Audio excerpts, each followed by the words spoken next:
was seemed a little clueless about this whole thing and the broker was calling me, telling me the seller was freaking out. I was like, isn't it your job to coach them on this stuff?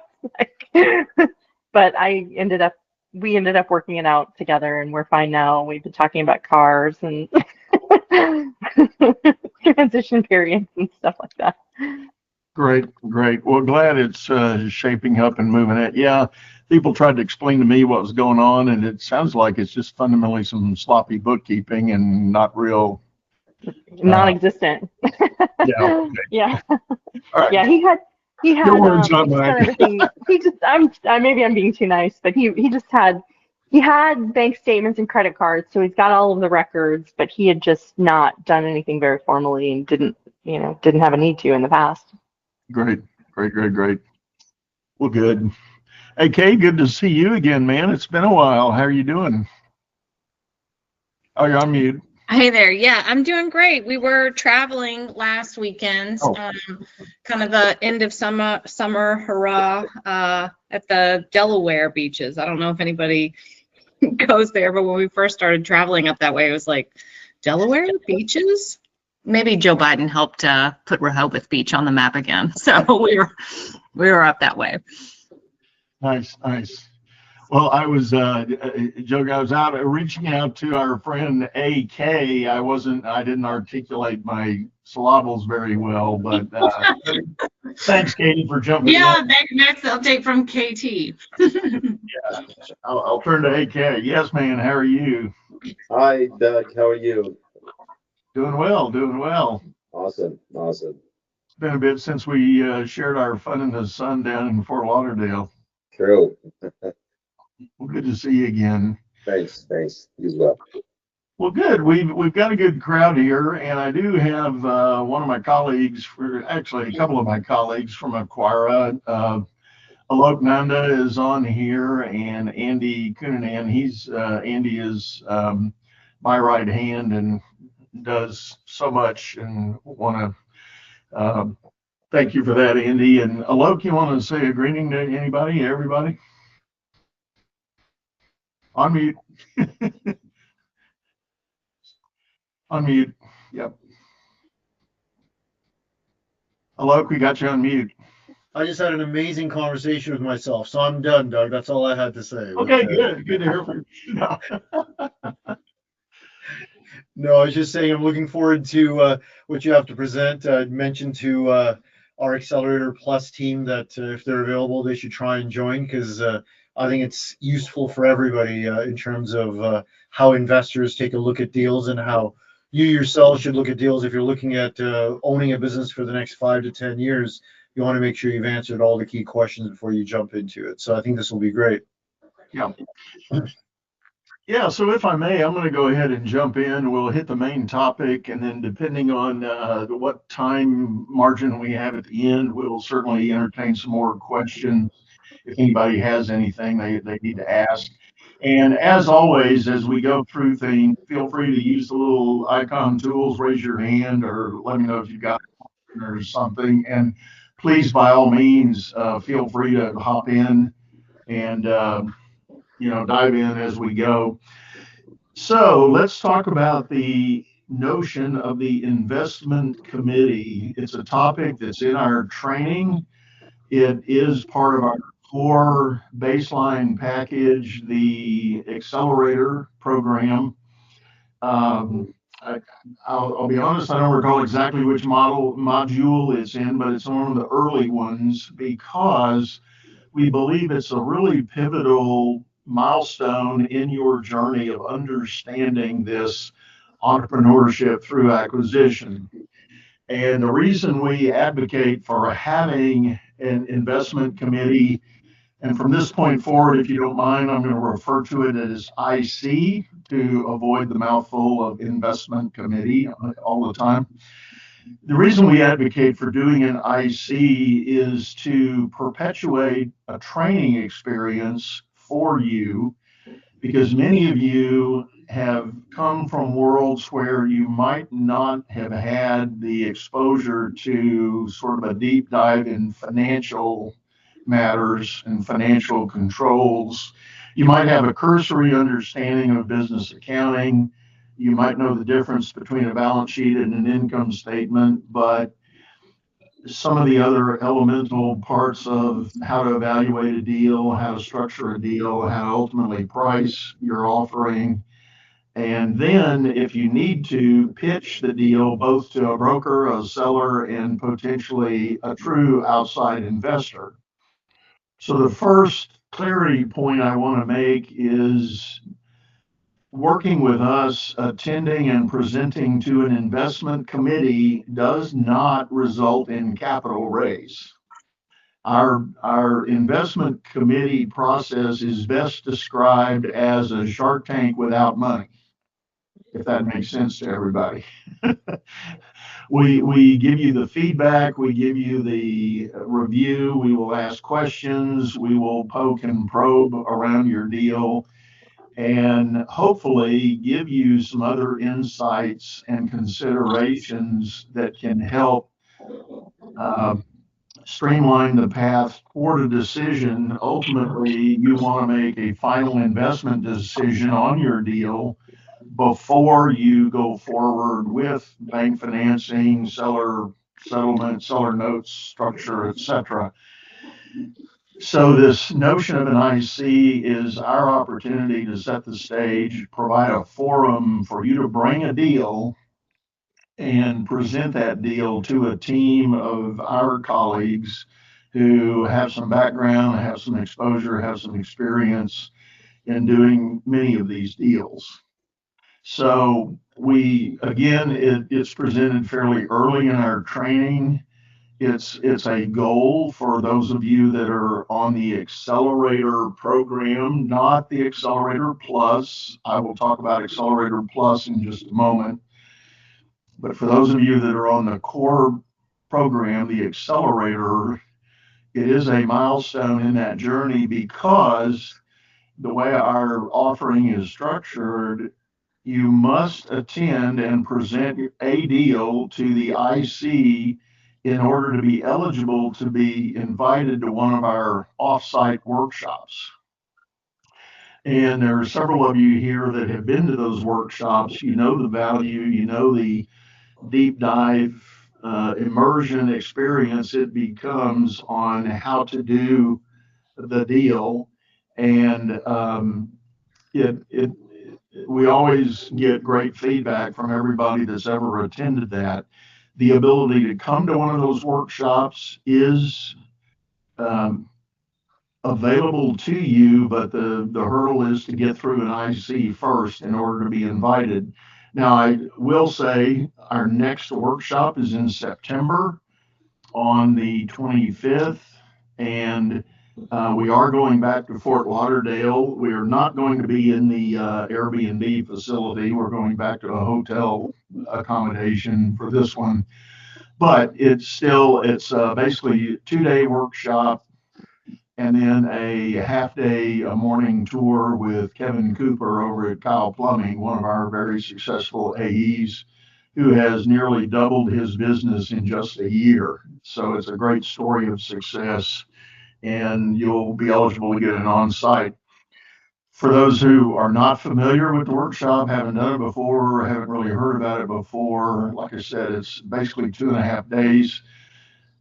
Aquara pays for your room and board. You would have to pick up the cost of the airfare to get there and any other ancillary travel expense you might have, but your lodging and your food for those days are covered by Aquara. So it's an important event to go to the IC, get a deal presented, and take advantage of that opportunity in your journey. Now, let me talk a little bit about the kind of the differentiation between our two programs, the Accelerator and the Accelerator Plus. Again, Accelerator is our baseline, our core offering to help AEs understand the journey. Accelerator Plus is an upgrade, a pretty substantial upgrade, quite honestly. And for those that are in the Accelerator Plus program, you still have the opportunity to come to an IC, bring a deal, go through the experience of presenting as I've described and get yourself ready to go forward on your deals. I think the one I alluded in my email to some recent questions and discussions we've had about the difference between what the IC may represent and what a Lokes team does on the front end. Phase one of Accelerator Plus. Phase one in our Accelerator Plus offering is focused on deal finding, and there's a lot of assistance from our M&A team that Alok manages. There is we still encourage on-market searching even in phase one, but his team also helps with some off-market deals that are being identified on a kind of a perpetual basis and still targeted at your individual investment thesis criteria, but something that is augmented with the help of Alok's M&A team. So a question, for instance, got raised. There was a deal recently presented to an AE, and the question was, has this passed the IC? This was an AE asking the question, has this passed an IC? And the answer is no, because an AE needs to bring a deal to the IC. We don't present deals to ourselves, if you will. The process that Alok's team goes through is preliminary vetting, it is preliminary evaluation and viability testing, and those things happen at the IC when you bring a deal independently to the IC. But if you're a subscriber to the Accelerator Plus program, the IC by itself is not involved unless you raise your hand and say you have a deal you would like to go through the IC so that you can get that extra step, extra layer of coaching and support on the deal. Does that make sense to everybody? Let me pause. I've said a lot. Let me ask if anybody has questions or didn't quite understand what I've tried to cover so far. Maybe I can augment a little bit on that, is that from Please. our perspective, from the Accelerator Plus side, what we will do is when we get a deal and are taking it through LOI, we'll talk to someone on the IC like a Rich or Doug or Hayden just to go over the LOI if we want some feedback, etc. But the IC is set up much more as it's an educational process for yourself as an AE plus. And so it's really something that as you dig into a deal, it's really important to go through the process at least once so that you can apply it to other deals you're looking at. But it's really to help level you up in terms of how you should look at companies, especially if you're going to spend the next 5 to 10 years of your life running that business. Have you done enough of your own diligence? So our team's job is to find the deal, do some initial financial diligence and some basic diligence, but it's really up to you to kind of say, okay, let me roll up my sleeves and dig into this further, and then go through the IC process from an educational perspective for yourselves. Yeah. And thank you, Alok. That's a very good point. And the other kind of area of somewhat confusion in the past, in a lot of our material, there is a reference to the existence of what is called the Acquira Capital Fund. And I want to make a very clear line of distinction in the financial services world where I come from. We often talk about financial entities having Chinese walls between them, and that's for regulatory reasons, that's for conflict of interest reasons, that's for a lot of fiduciary obligation and responsibility management and separation. There is a very distinct Chinese wall between Acquira, the company that you're working with now, and the Acquira Capital Fund. The one thing we have in common, we share a name, and that is no implied relationship above and beyond that. Now, We do refer people to the fund, and Chris Mooney is the general manager of that fund, general partner, I guess is the proper word. Um, he manages all activities related to the fund. We do not influence his decisions. We help him in his effort by working with you individually, primarily through the IC process, to help you get ready so that you are a more prepared and informed potential participant in anything the capital fund can offer. And we will make introductions of our AEs when an AE says, I think I'm going to need outside capital to get my deal done. Maybe it's a price point issue, maybe it's a liquidity issue, whatever, but there might be a need for that additional capital infusion. And when you're in that place, that's where we have the discussion about whether or not you should talk to the capital fund. So I hope that makes things clear. And let me say it one more way. The participation in an IC session does not qualify you for the capital fund. It does not make you automatically eligible for the fund, nor, and most importantly, nor does it guarantee funding from the fund. That's a separate process. It's a separate exercise, and all of it is managed by Chris Mooney and his team, and we don't have any direct influence in the outcome of that effort.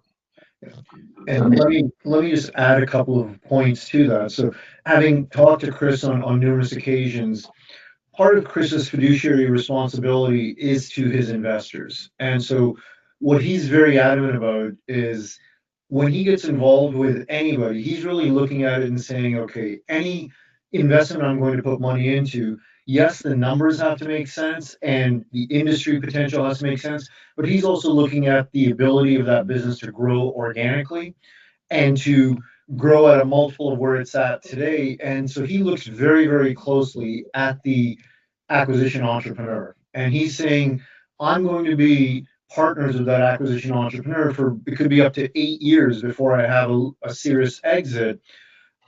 How do I feel about that acquisition entrepreneur's ability to actually deal with all the ups and downs of the business? How do I feel about their ability to step up when they need to and to be really committed to the business when things aren't looking great? Because in small businesses, you're going to have great days, you're going to have shitty days. And I think he really looks at it very closely in terms of, yes, do the numbers make sense? But more importantly, does the AE make sense?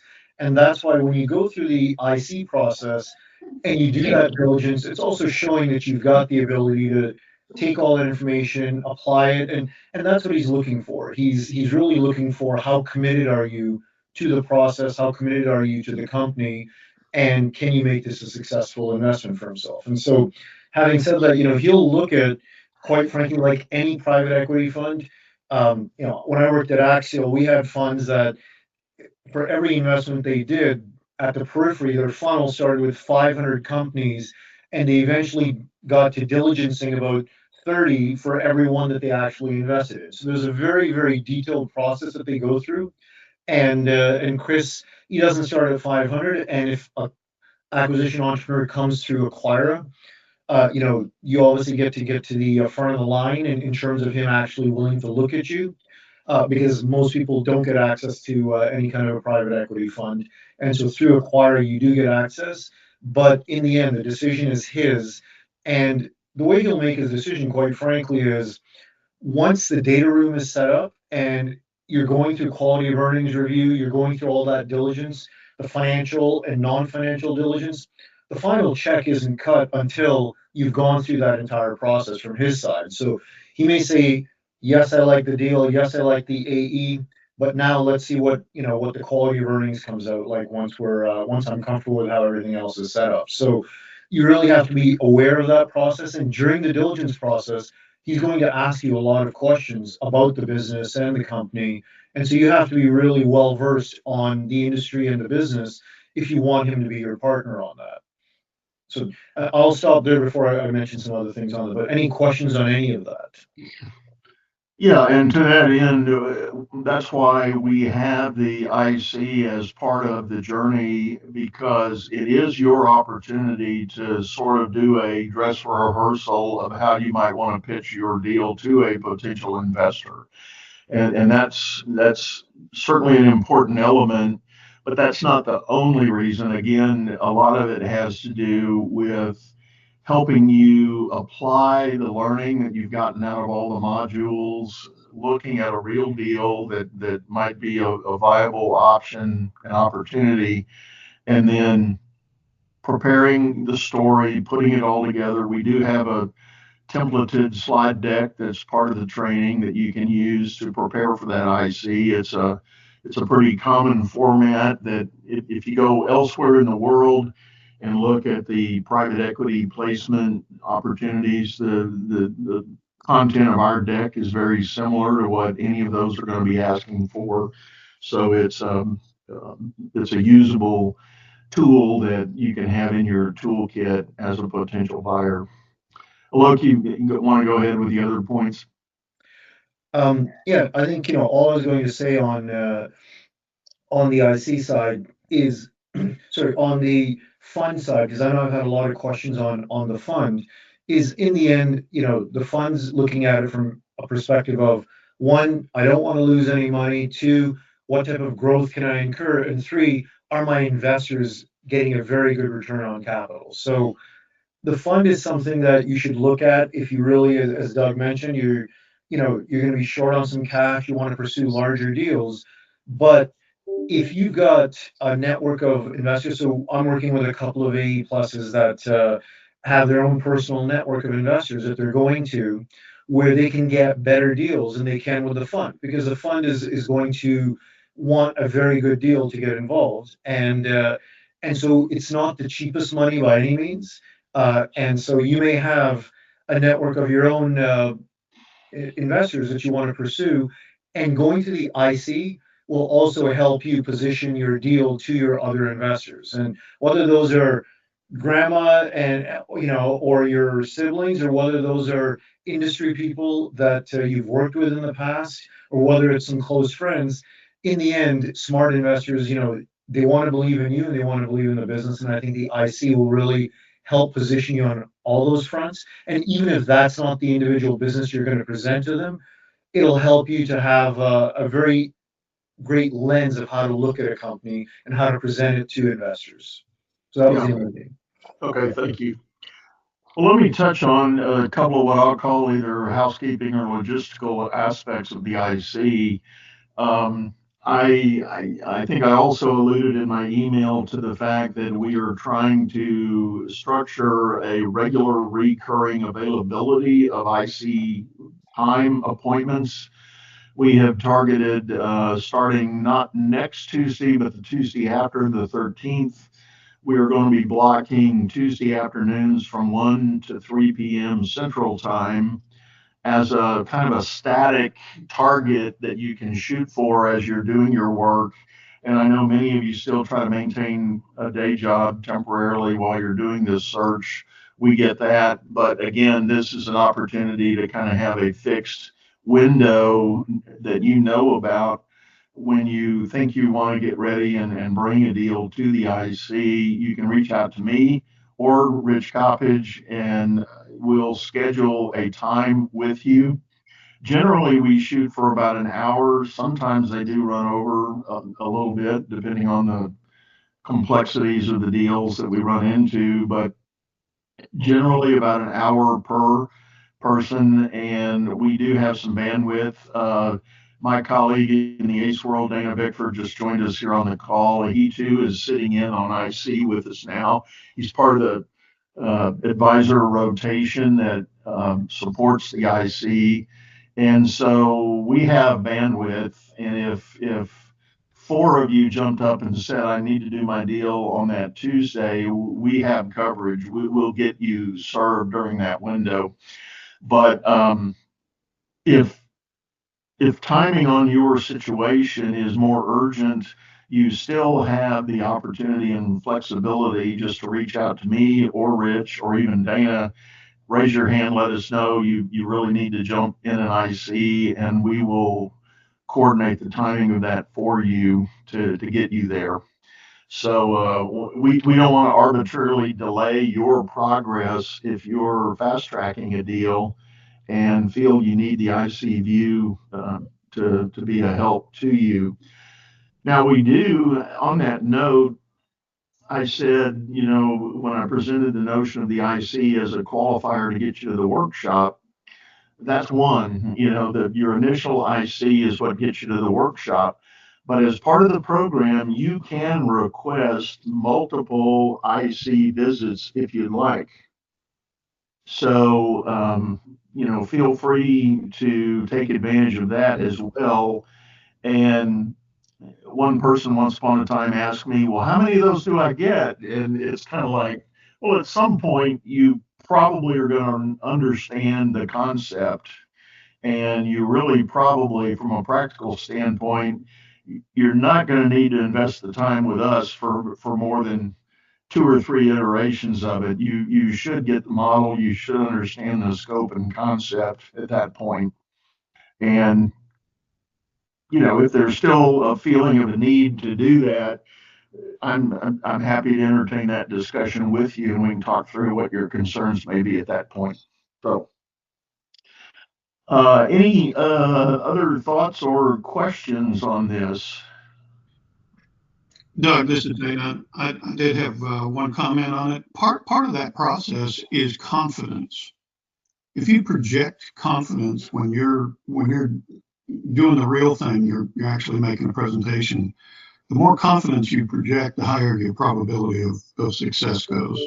If you go into a presentation and you're not confident of what you're doing, then your odds of success go down, and that's a big part of how I see what the IC will do. If you do 2 or 3 of those, you're going to see a number of different deal points. You'll hear and think and talk about how to look at them from different directions, and that'll really be helpful to any of the people on this call.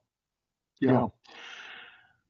That's a great point, Dana. And if I can piggyback on that, I was part of a call just recently where there was a broker who was asking for a few of us to show up with the prospective buyer and have a meeting with the sellers. Now, this was a broker that I would consider, and I've worked with him before, so I know him pretty well. I've done a couple of deals through him and with him. He just thinks better than a lot of the brokers we deal with, if I can put it bluntly. He's very much at the top of his game. He knows what he's doing, but with the issue he had already heard from his sellers that, just as a general statement, they were very sensitive to who the buyer was going to be in terms of what kind of person are they, what are they going to do to my team when I'm gone, that kind of continuing legacy sort of sensitivity to it. So the broker was willing to empathize and acknowledge that concern and wanted to orchestrate this meeting to talk the sellers through who the buyer really was, what the spirit of the deal was going to be. And we never really talked about numbers much at all. I mean, we talked a little bit about future forecasts, but that was the extent of the numbers we did on that call. It was far more about learning who the AE was, where they're coming from, what they think about business, what they know about business, so on and so on. So Dana's point is spot on. That is a very big part of a successful transition, is getting the seller comfortable with who you are and how you're going to treat the business after they are gone. Good point. Okay. Any other questions, comments?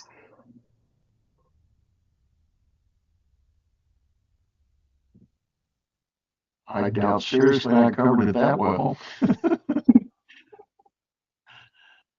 But in the absence of any, I'm taking that.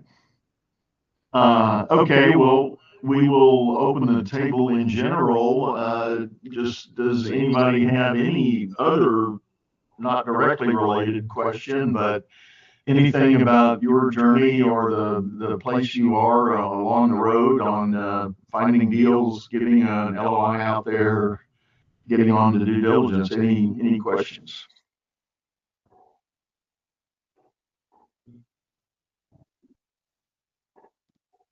Okay. Well, let me, while you might be percolating on those other ideas, I have one or two other kind of, I'll call hot topics that have bubbled up in our world lately. And something I'll just throw out there for everyone to consider as you go through putting deals together. We just turned the calendar page. Here we are. It's hard to believe we're already into August of 2024. But what it's done for us, it's proven up the challenge that if you started on a deal, and let's say you got your initial LOI back either in Q4 or the early part of this year, now you're trying to move further down the path with QOE, operational due diligence, and ultimately your final investment decision. It is vitally important to ask for year-to-date financials. And we have had a couple of instances already, starting in late June, several in July, and we haven't had one yet that I know of for August, but we're only 2 days in. When we got the year-to-date financials, there was just a horrific decline in the numbers. And you scratch your head, and when I say horrific decline, I'm talking double digit or greater, like 30% or greater decline in the top side revenues. And you know, obviously that's a pause. I think it's, putting my banker hat on, it's safe to say the bank may find it an unbankable deal if there's that kind of decline in the top side number. And you as the A don't even have to be the bad guy to say this deal doesn't look as good as it once did, because your banker's going to tell you that. And but it's important to have that discussion with the broker and the seller to be sure that you've got a continuity in your numbers. And if you quoted a price based on whatever multiple of EBITDA or SDE you wanted to use, and that topside number has changed radically, there's a high probability your SDE and your EBITDA are not going to be the same. And with that kind of decline, 30, 40, maybe even greater percentage decline, you could see that SDE and EBITDA cut in half. So it's a critical ask. It might sound intuitive and important. I mean, well, I'll leave it at intuitive. It may sound intuitive to know that you need to know that, but you can't give these deals the benefit of the doubt that everything they did up through December of last year is going to sustain for the new year. There's all manner of variables that could kick in and impact those numbers. So be on the watch and be mindful and always be asking. And what I would say is this: at a minimum, when the quarters of the year roll over, ask for those quarterly numbers year to date. It may get a little anal in like starting in June to say I want end of the month every month, that kind of thing. But if you miss knowing the first quarter and the second quarter, you got to have those numbers. You got to know what those are to see if your trend lines are tracking properly. Danny, you got any thoughts on that?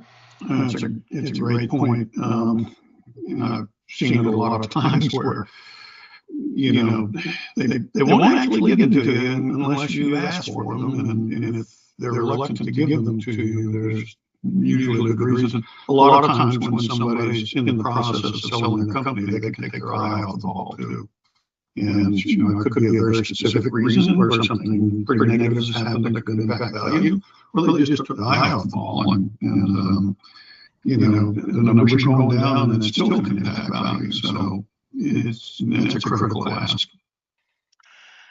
there's a tipping point in there somewhere, even with the significant declines I'm talking about. There's still the notion that it's a good deal, but the owner has simply changed their mind or their mindset about keeping the pedal to the metal and keeping the gas going. If the team is still there, if the fundamental service is still there, if the customer base is somehow still hanging on, it's worthy of digging in and analyzing why the decline. And at best, or maybe I should say at worst case, worst case is you walk away. You say this deal's just so far dead, you can't do it. But you might also be able to renegotiate a much sweeter deal, even if it's in terms of the structure of the seller note, that extends the ability for the seller to get the original price based on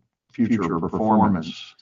And there are a lot of alternatives and combinations for how to restructure when the trailing 12-month decline has started to show up. All right. Any other thoughts or comments? Stephen, go ahead. Hey, Doug. Yeah, I just want to confirm my understanding from the call. So basically, like, Alok's team is mostly for AE Plus, is mostly focused on basic financial due diligence.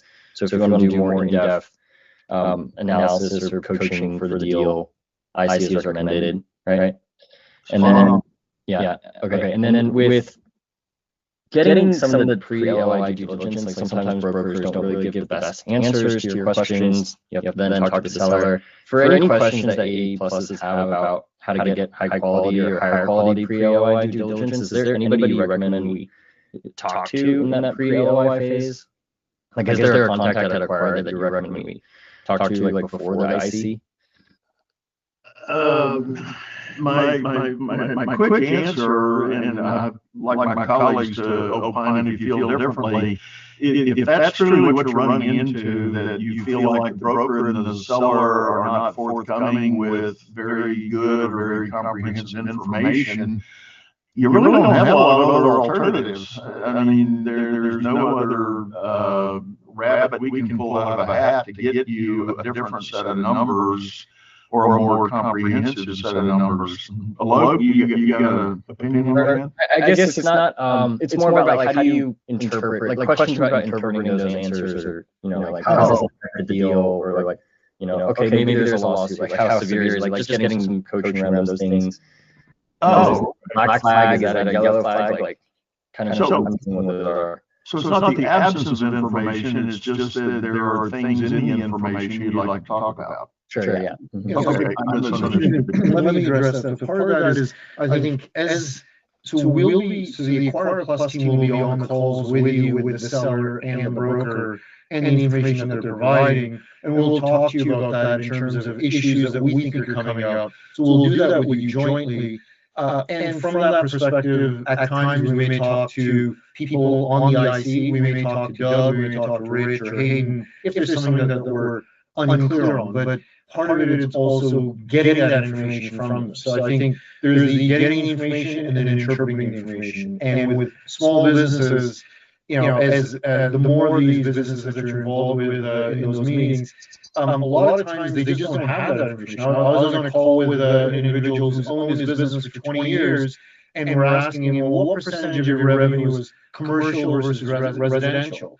And he's like, I haven't really broken it out that way before, and I'm just trying to keep my guys busy, and et cetera, et cetera. So they haven't had simple questions like that they've had to address, because they only had to, it wasn't like they had an investor pool they had to keep satisfied. It was for themselves. They had to do work. So the upside of that is that there's a lot of nuggets that we and you can pull out as you run that business. But the downside is that you have to dig, and sometimes you have to go on faith in terms of, you have to get a feeling of what do you think about the seller, and what do you think about the information you have. And he's just not going to have the breakdown of details that you want all the time. Because these are, 2 million revenue businesses, 700,000 SDE businesses. These aren't publicly traded companies where they have to have all that information.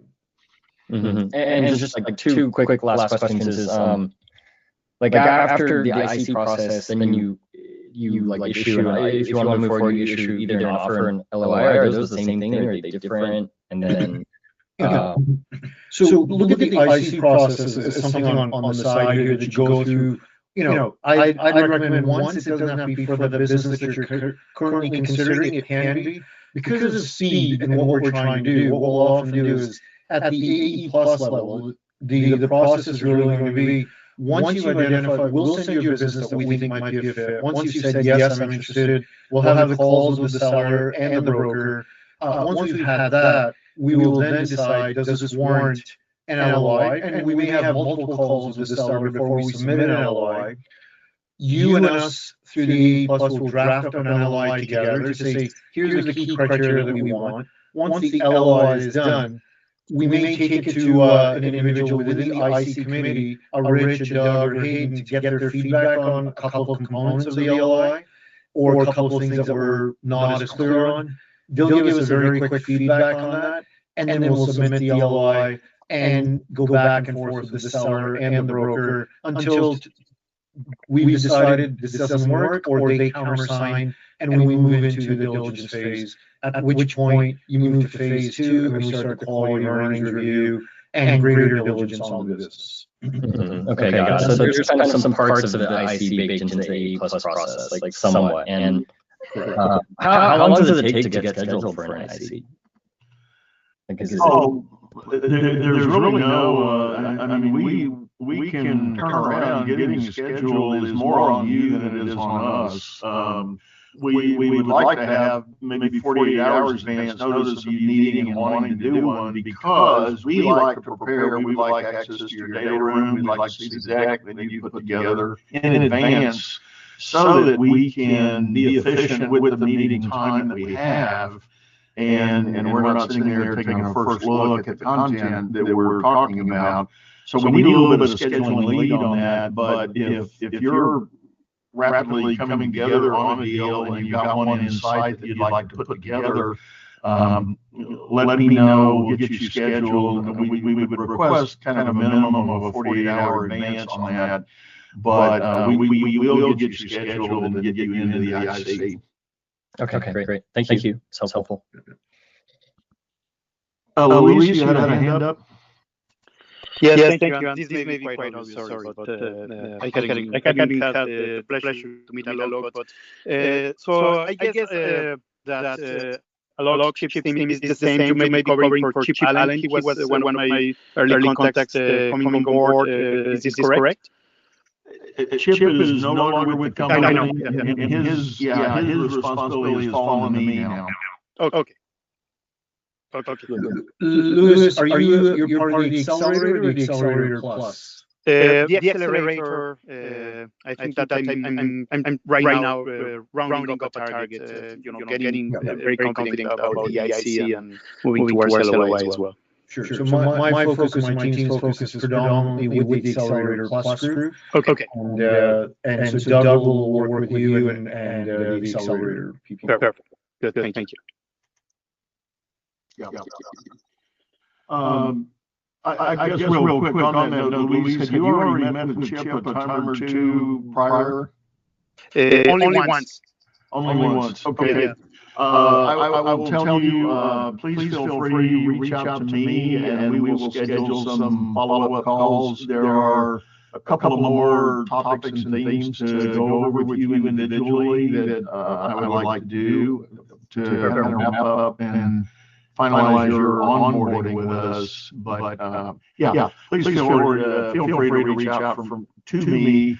And I will say that to anybody on the call here that is relatively new to our team, our system.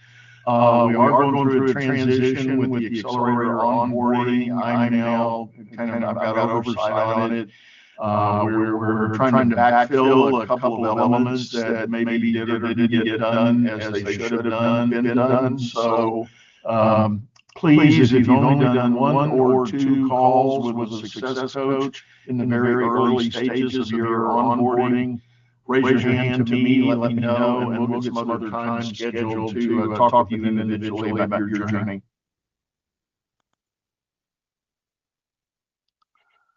Okay, anyone else with a question, comment, update you'd like to share, a win or a victory you got going on that might inspire some others? Oh, come on. Somebody's got something. I have a really kind of boring question. Okay.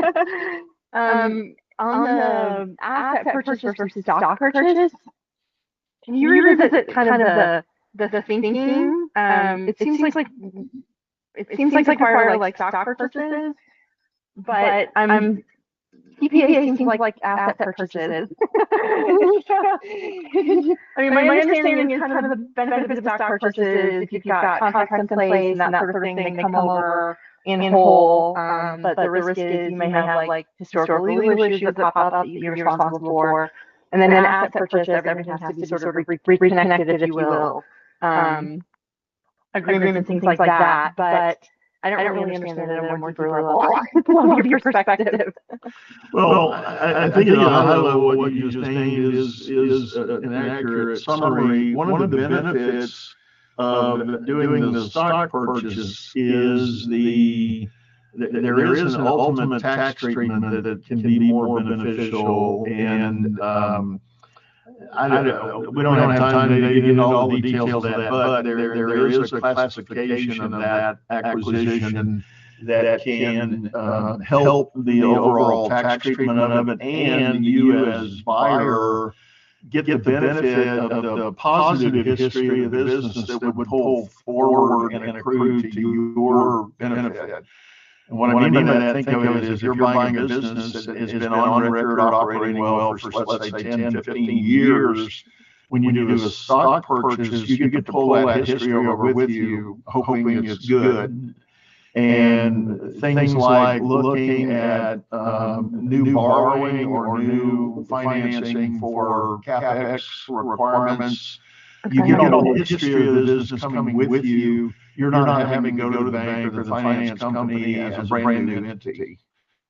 I see. Just to address that also, we work with some clients where, let's say, they're doing some sort of general contracting or HVAC, and they're doing it for the school board. And so they've been approved as a vendor by the school board. So they've gone through the entire process. So now they're on that list of people who receive RFPs when there's work going out. But they've done the work they had to get that approval. And so with the stock purchase, you get to maintain those things, whether you're providing government, school boards, or some large institutions will also have where they want you to go through their entire approval process. So the stock purchase allows you to maintain that. Okay, thank you. Is that Doug, is that QSBS, the tax treatment that you were talking about? It's the 338H10 treatment. Okay. And I can look that up.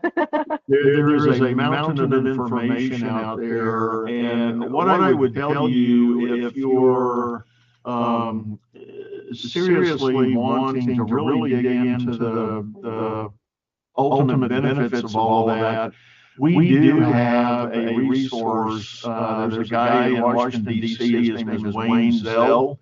He is both a CPA and a licensed attorney, a tax attorney specific, and he runs sister practices that do the tax legal work and the accounting work as well.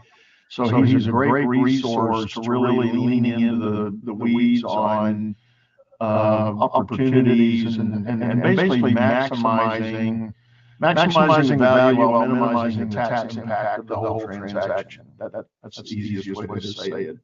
Okay. But Wayne is and if anybody's interested, you can look him up. It's Zell, Z-E-L-L, zelllaw.com. You can start there and you'll get the whole story of what they provide. Cool. Thank you. 338H10, I'm pretty sure that's the reference citing, so if you want to Google that, it'll... Yep. Qualified stock purchase, QSP. Yep. And there's some ramifications about S corp versus C corp versus LLC. All of that plays into it. So there are a number of moving parts to get there and set it up properly for the favorable tax treatment. But ultimately, it all has to do with the bases of the assets in the business, and your starting point, your ending point, and the capital gains valuation on the transaction. And so, and now I've about exhausted all my knowledge on that. It says in simple terms, a 338H10 is a tax election for a qualified stock purchase which recharacterizes a stock purchase as an asset purchase for federal tax purposes. just to muddy the water. All right, well, I'll dive in and I'll be an expert by next Friday. Well, the bottom line is it is a great play for businesses of the size that we talk about, kind of our sweet spot for scope of business. And Alok was 100% correct. In many of these businesses, they do rely on the commercial side for having institutional contracts as key customers. And all of those, whether it's city, county, state, or federal, they have a really exhaustive RFP process to get you on the bidder list. Yeah. And rolling up with a new entity can terminate a lot of those agreements, pre-existing agreements, so you don't want to do that. If there's a concentration of that business in the numbers for the business you're buying. Okay. Cool. Yeah. Okay. Any other questions? Going once and twice. Last time we only have about 5 minutes left, but I hope this was helpful, everybody. Again, bottom line, any questions about any of the journey on the Accelerator, feel free to reach out to me, Rich, or Dana, either one, and we'll be happy to answer your question and work with you. And feel free, as always, drop a message on Slack if you run into something and it's just a more general question about the journey or the next step in your journey. And we can get an indication there if you've got a concern that we might need to do privately with you, and happy to do that. Okay. Sounds good. Thank you. Sign off, say goodbye. Thanks everyone for sitting in. Hope this helped. See you next time.